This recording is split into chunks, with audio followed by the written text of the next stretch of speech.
The Neglection of Stephen.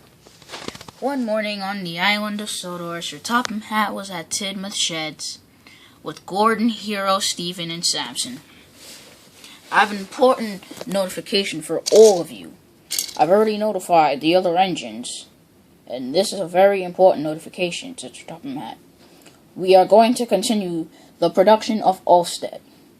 Ulfstead is the place where Henry came off the rails and Hero had to rescue him, said Gordon. That time, when Henry was being such a horrid caterpillar on wheels. Gordon, now that's not nice. Sorry, sirs, but a few engines over here looked confused. Oh well. Now, Stephen, your job will wait. Samson, you will be in charge of... let me think, said Sir Topham Hatt. Samson, I am putting you in charge of helping Philip and Ryan shunt. Philip is a strong diesel box cab, while Ryan is a very strong tank engine, so I'm putting you in charge of helping them.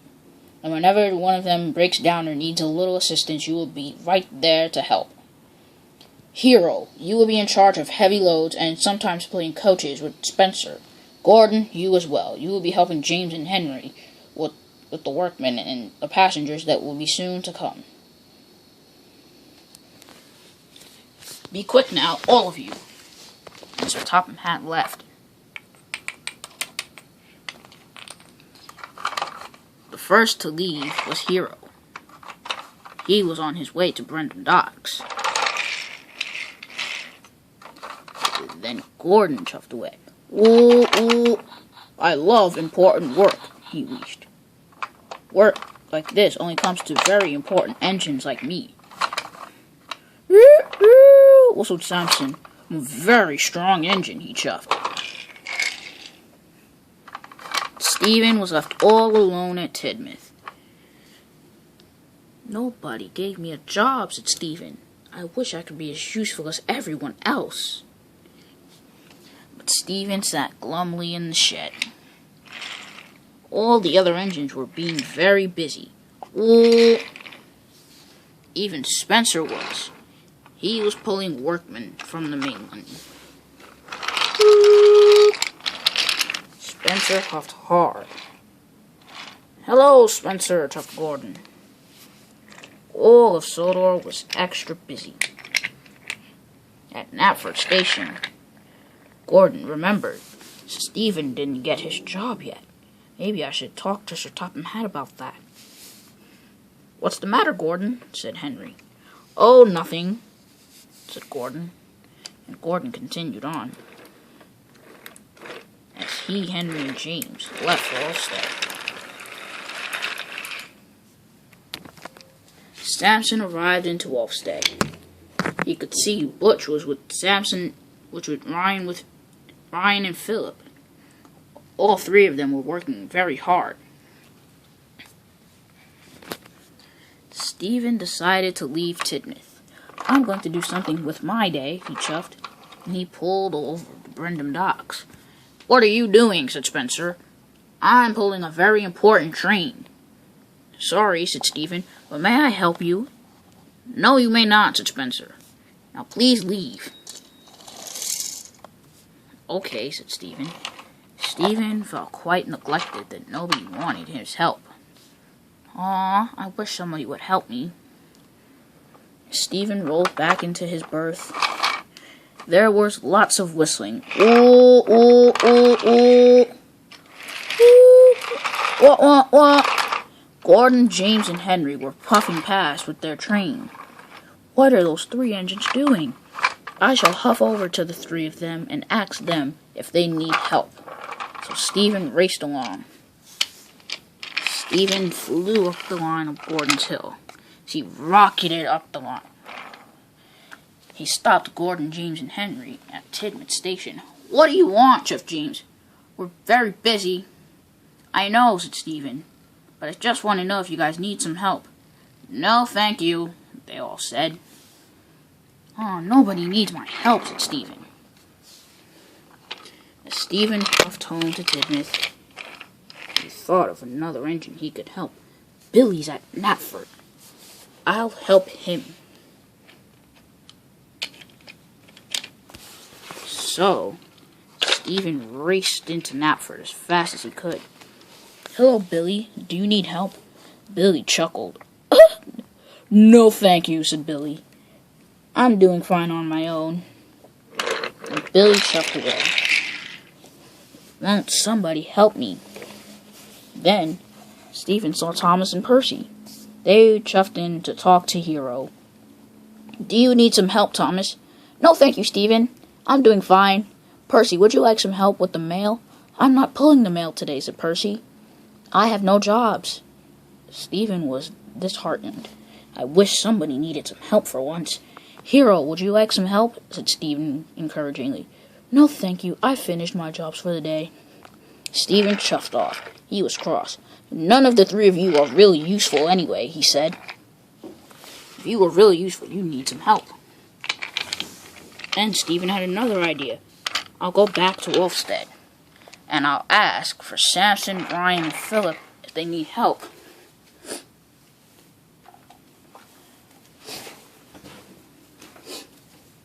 But down at Wolfstead, the engines were very hard at work. Stephen could see that.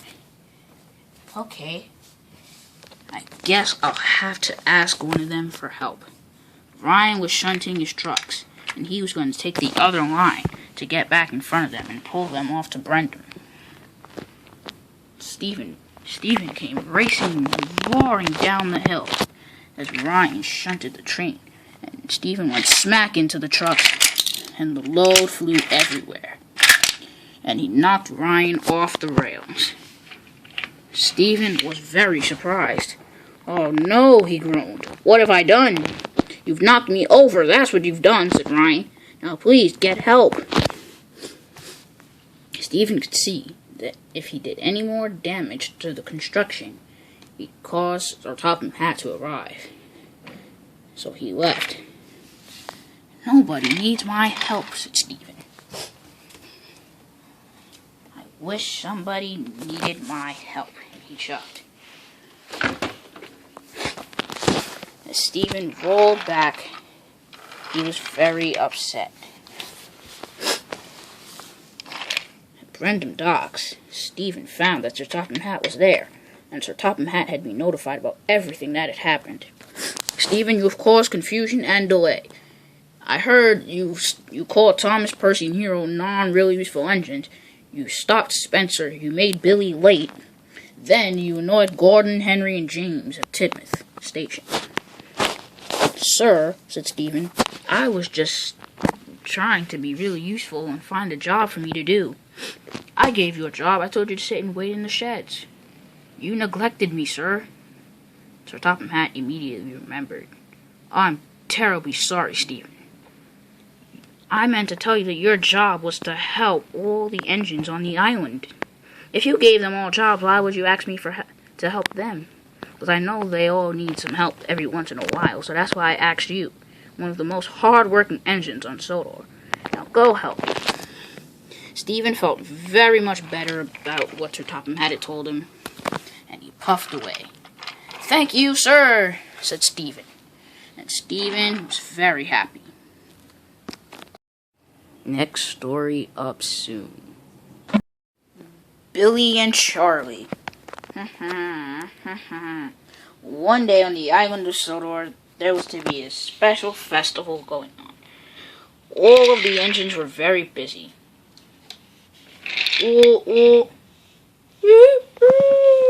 Engines were getting ready to leave at Tidmouth Sheds. Hero chuffed onto the turntable and was excited. "Can't wait for the festival." Henry and Whiff were huffing hard as well.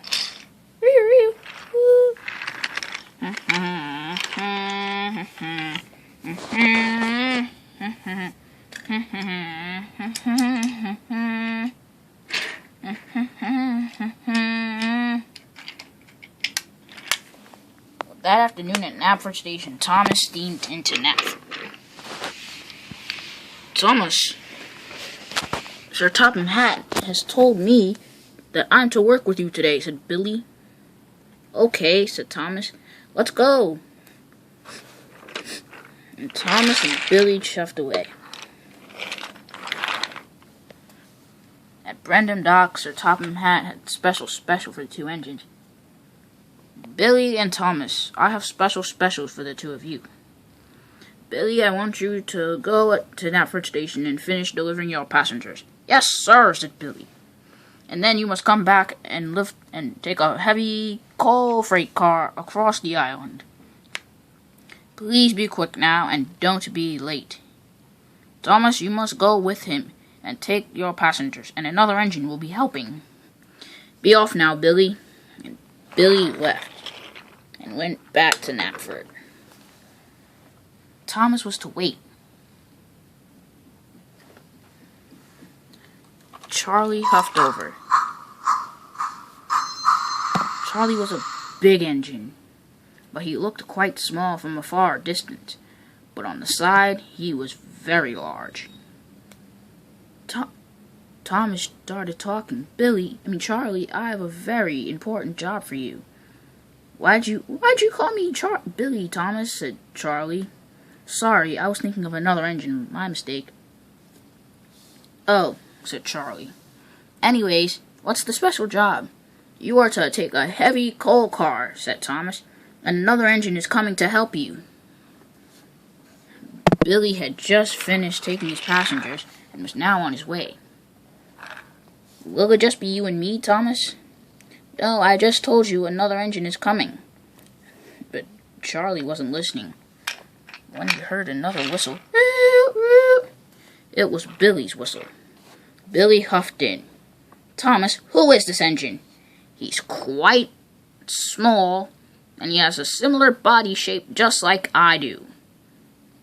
You lied to me, Thomas. You said it was just going to be you and me on this job, and Charlie raced away. Oh no, said Thomas. What have I done? You've scared away that big purple whatever he is, said Billy. Billy was coupled up to the freight car and was ready to go. Can we go now, said Billy. No, chuffed Thomas. We can't. Why not, said Billy. I've got an important job to do and I don't want to be late. We have to wait for Charlie. That big purple steam engine? Yes. And if Sir Topham Hatt finds out that he's not coming with us, he'll be very cross. Oh, said Billy. Where are you going, Thomas? To find Charlie. Thomas raced away back to Knapford. Charlie was waiting. He is very upset. Why did you lie to me, Thomas? Why? You said there were just going to be you and me. No, I didn't. I told you there was another engine coming. Oh, said Charlie. My mistake. Now let's go, said Thomas. Charlie is still a little skeptical of this other engine. But Thomas pulled him away. Let's go, let's go.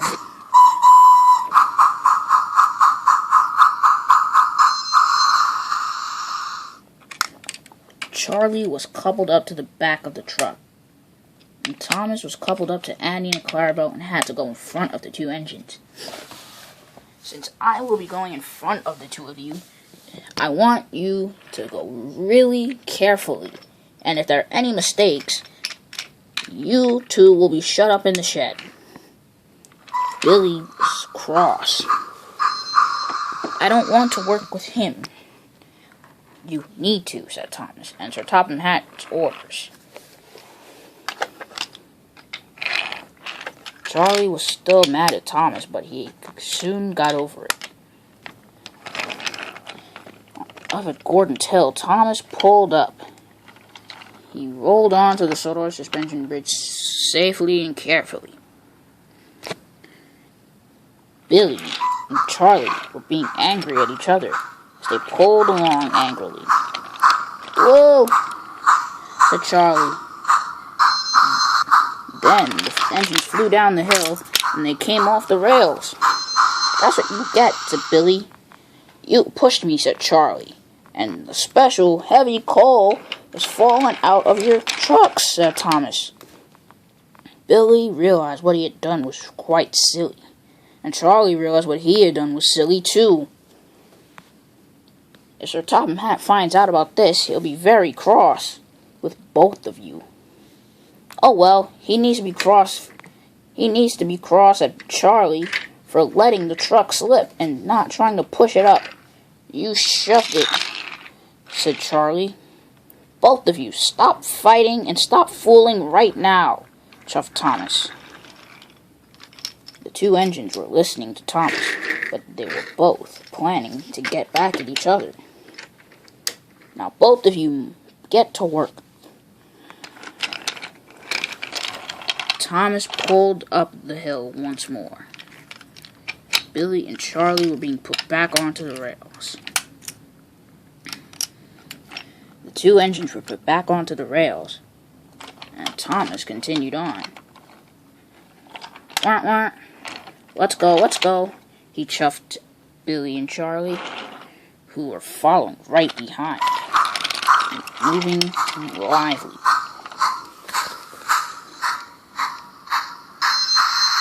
All was going well until they reached the Sodor suspension bridge.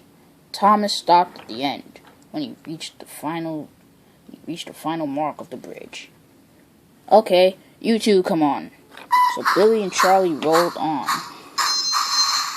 Charlie was getting a good view of the bridge. Billy was trying to puff on, but he could tell that Charlie wasn't listening. Come on, said Billy. Come on. Come on. Push. Push. Charlie wasn't listening. Then he pushed Billy in the freight car right into Clarabelle, who biffed Annie, who biffed Thomas. Thomas knew it wasn't Annie or Clarabelle's fault, so he was angry at Billy and Charlie. You two, stop it! Stop this madness at once, said Thomas. You guys need to learn to work together. The two engines knew Thomas was right, so they immediately pulled Thomas and the coaches back to safety. But then there was trouble. Charlie's wheels were slipping on the hill. Oh no, cried Charlie. Charlie slipped down. As Charlie raced down, he came off. Ouch, said Charlie. Billy slid down the line. Whoops, he groaned. Thomas chuffed down with Annie and Clarabelle. Both of you, please stop. Charlie was quite hurt, and he was damaged. So Sir Topham Hatt arrived on Butch. Sir Topham Hatt looked at Charlie. He glared. And then, when he looked at Billy, he glowed. He was very upset.